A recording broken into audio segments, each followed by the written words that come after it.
Graça e paz. Neste momento eu estou em Laodiceia, a última das cidades das cartas no Apocalipse. E é uma cidade belíssima, que também tem uma importância muito grande para a região da Ásia Menor no tempo do Novo Testamento. O nome Laodiceia foi em homenagem à esposa do rei Antíoco II da Síria. Laodice era o nome dela, então colocou o nome da cidade em sua homenagem como Laodiceia. O nome Laodiceia também tem um sentido muito importante para este lugar, para o seu povo, porque significa justiça do povo ou direitos do povo, porque era marcada pela sua democracia, pela sua forma de governo. Tinha uma grande importância política no império em toda a Ásia Menor. Mas aqui também eles tinham muitos templos para deuses, especialmente para Zeus. E então a idolatria era muito forte neste lugar. A cidade foi devastada por terremotos diversas vezes e foi reconstruída até finalmente não voltar a ser reconstruída novamente. As águas da cidade vinham lá de Herápolis, onde tinham águas mornas. Você pode ver ao fundo montanhas com gelo, mas só que a cidade recebia essas águas que vinham aquecidas das fontes termais de Herápolis e chegavam aqui mornas.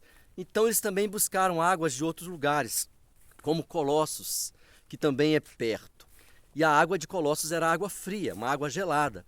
Só que quando chegava aqui em Laodiceia, a água já estava morna. O que acontecia? Água quente em Herápolis chegava morna em Laodiceia. Água fria de Colossos chegava morna também aqui em Laodiceia. De forma que eles tinham, de qualquer maneira, água morna para beber. E foi por isso que Jesus usou isso como metáfora. Eles tinham água morna para beber.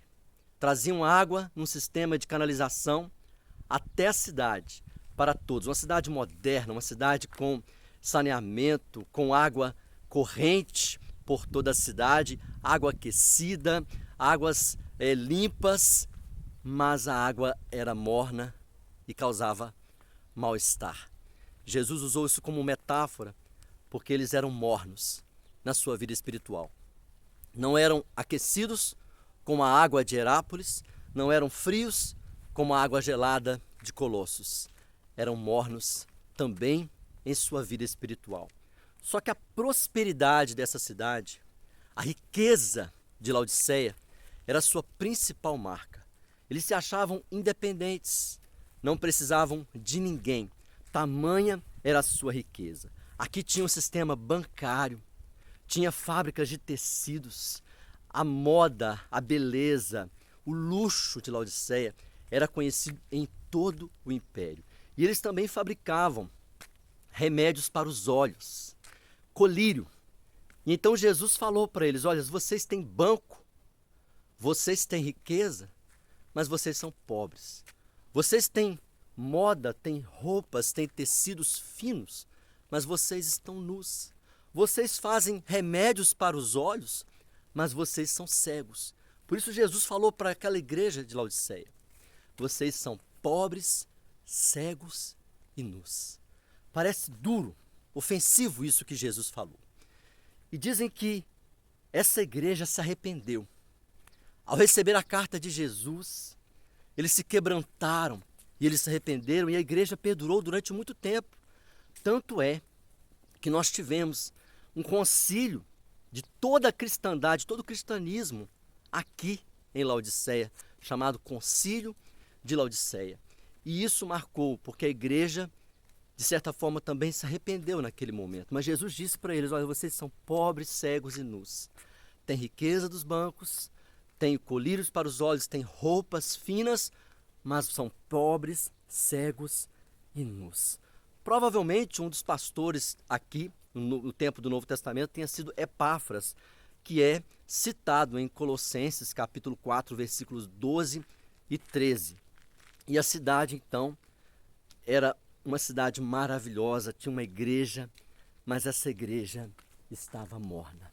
Um dos fatos que aconteceu em Laodiceia, quando um terremoto devastou a cidade, o imperador mandou avisar aqui em Laodiceia que iria ajudar a reconstruir a cidade.